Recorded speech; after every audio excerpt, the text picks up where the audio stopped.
Welcome to a new video series I call the SpeedRun. This series will basically serve as short-form videos where I do shorter reviews of shows or seasons that I want to cover in longer form. The intent is to eventually get around to reviewing the show in full, but I don't know if you've noticed, but at this point I've only done 4 shows in their entireties throughout the almost 3 years I've been on YouTube.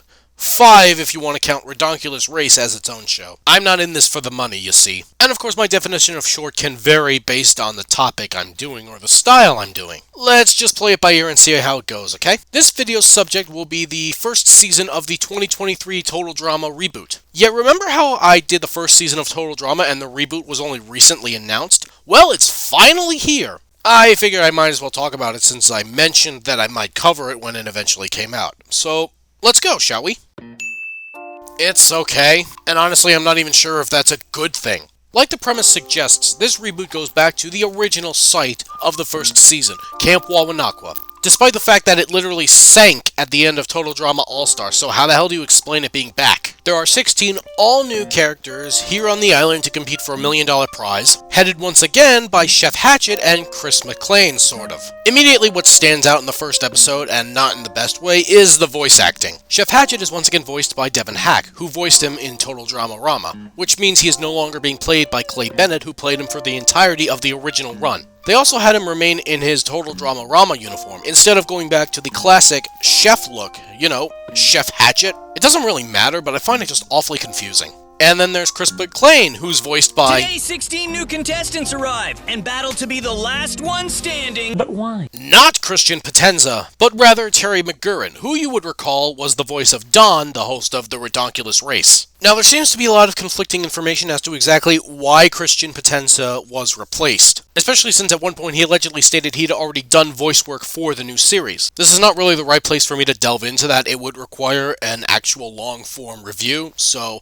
instead, let's just focus on the critical aspect of the performance. McGurran as Chris McClane is not working for me. It just is not working at all, and it's not even really his fault. As I said in my Redonkulous Race review, I think he did a perfectly fine job as Don. The thing is, though, Don is a completely different character from Chris. Don was more akin to emulating Season 1 Chris McClane, who in turn was more akin to emulating traditional reality show hosts like Jeff Probst. McGurran's Don worked because it was trying to invoke that original spirit after years of Chris McClane going completely fucking insane. But reboot Chris McClane is clearly trying to toe the line between being normal and being completely sociopathic, and Terry's voice just doesn't work for that. But like I said, it's not his fault. It's more of a case of Potenza so convincingly nailing the role of Chris that no one else could really ever hope to match it. And as for the character itself, like I said, he's trying to be both normal and psychopathic, and it's just not working here. Not the way seasons 2 and 3 of the original run somehow managed to make it work.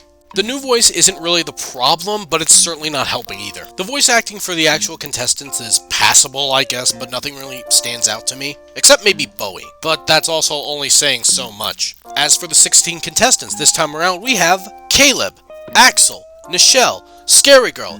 Yes, that's actually what she goes by, but her real name is Lauren. Or as I like to call her, Discount Harley Quinn, because that's clearly the inspiration for the character design. Damien, MK, Raj, Wayne, Ripper. Yes, that's also his name. Z, Chase, Emma.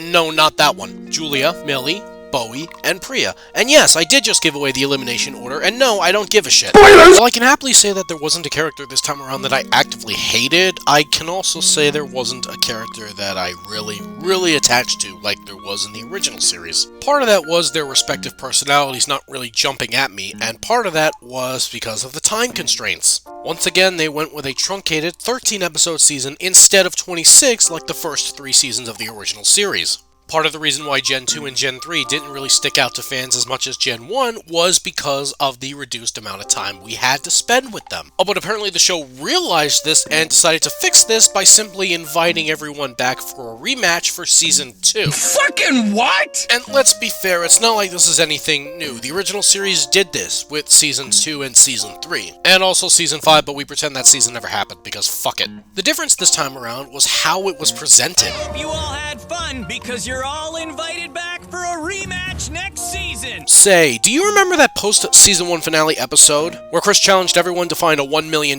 case, and it turned out it was all just a ruse to see who would get cast in the next season? It was dumb, and I made fun of it for it, but at least it was somewhat creative, and it wasn't a twist I saw coming. The presentation made up for its stupidity, is what I'm saying. And then the same thing happened for the post-Season 2 finale episode. Instead, it was just a generic, oh, you guys will be back next season. Like, I guess at its core, I'm not against having this cast of characters compete again, but then why make it a 13-episode season? Like, I just don't understand. They consciously chose not to fix the glaring problems with the final 3 seasons of the original show. The challenges are still fun, like they always are. Can't really go wrong there, I suppose, although I will say there was something about the way they were presented this season that felt a little off. Like there was a spark missing, even from the later seasons of the show. And if you're doing something that's worse than the latter seasons of the original series, yeah, something is definitely wrong. Oh, and speaking of presentation, I'll briefly mention it here, but the presentation of the season itself is definitely different from its previous counterpart.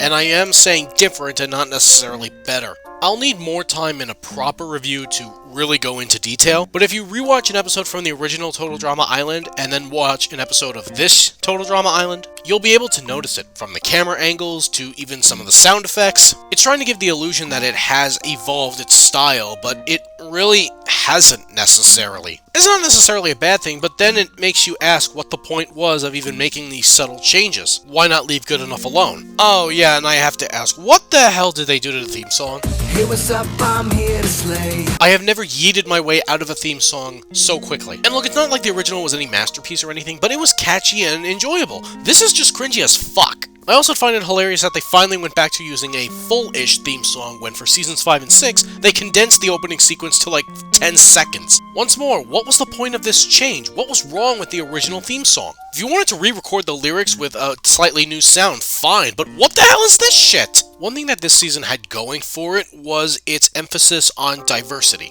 And credit where it's due, there is a wider range of diverse characters and backgrounds featured in this season. This includes the show's first ever gay couple, and you know what? Kudos to this show. Honestly, the best part is the fact that one of the gay characters is the antagonist of the season, and it's completely because of his personality and not because of his sexuality. Now, personally, I think it's fucking sad that it's 2023 and we still have to give genuine praise to shows that do this, have characters that are LGBT, and not be mocked for their LGBT-ness, but, you know, considering the times we're currently living in, credit where credit is due. And hell, I'll even say the relationship that blossoms between him and Raj is actually the best part of this season. It feels so sincere. Likewise, the relationship between Chase and Emma was very annoying. They went through that whole arc where they bitterly broke up because of reasons, but then get back together, and we're supposed to feel happy that they got back together, but I just don't care about either of them. Emma is very vindictive and very paranoid, to the point where I was actually questioning whether her anger issues were worse than Eva's.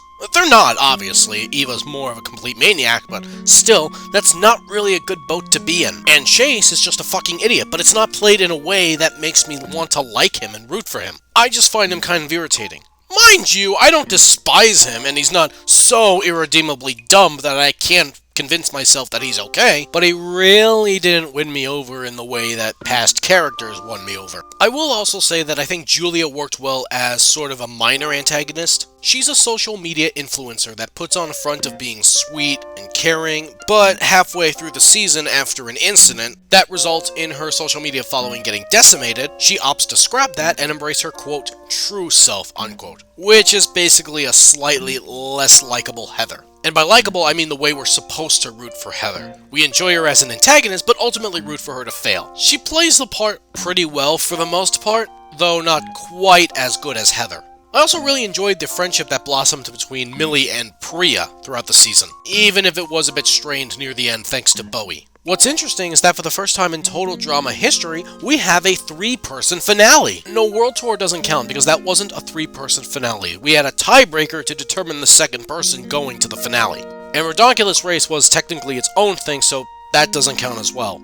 It was an interesting twist on the total drama formula we're all familiar with, although I was disappointed that they whittled it down to just 2 people about halfway through. That was kind of a bummer. Also, I really just appreciate how much of a breath of fresh air Bowie was as an antagonist, and I don't mean because of his sexuality. Just in terms of charisma, attitude, his approach to gameplay, in a lot of ways he reminds me of Scott from Revenge of the Island. Not necessarily evil, but certainly not afraid to play dirty. I always did have a soft spot for Scott, even though I can acknowledge he wasn't that great of an antagonist or a character. He always had more of a pathetic try-hard sort of vibe going for him. Whereas with Bowie, the suave smugness of his charm seemed to come more naturally. I don't know, he was just delightful to watch, and I'm glad he made it to the end.